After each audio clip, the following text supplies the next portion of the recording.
Does all the recent earthquake activity have you wondering, how worried should I be? The short answer is, not any more than usual. There have actually been 3 earthquakes of magnitude 4 or higher felt in southwestern BC in the past 3 weeks, 2 of which were felt by thousands of people. Know this though, these earthquakes do not make a larger earthquake any more or any less likely to happen. It's not unusual to get earthquakes here. In fact, we get over 1,000 every year, multiple every day, but it is unusual to get back-to-back quakes that we actually feel. The reason why we felt them, they were shallow and they happened very close to large populations. To understand why I'm not any more or any less worried as a seismologist, you first have to understand plate tectonics. So the outer layer of Earth is basically like a cracked eggshell, and the inside of Earth is like a convection oven. So all these little shell bits or plates are moving around and bumping into each other. Southwestern BC sits on the boundary between an ocean plate and a continental plate. The ocean plate is getting pushed under the North American plate. Because of that, the Earth under our feet is always moving, usually only as fast as fingernails grow, but sometimes more violently when things get stuck. We get 3 basic kinds of earthquakes here.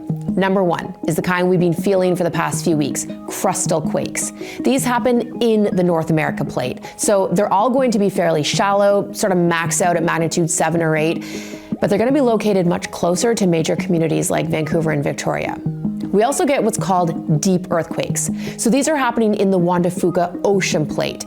They're also much deeper, about 40 to 60 kilometers, but can be felt if they're big enough, like the 2001 magnitude 6.8 many of you might remember. Okay, and last but certainly not least, mega thrust earthquakes, aka the big one we keep talking about. This is an earthquake right on the boundary between these 2 plates, well off the coast of Vancouver Island. It stretches over 1,000 kilometers all the way down to Northern California, and it's stuck. When it happens, it will be a magnitude 9 or stronger. A tsunami will be generated. Here's the thing, these ones only happen once every 200 to 800 years. The last time we had one was in 1700, so it could be within our lifetime or not. Here's another reason why I'm not any more worried about the big one.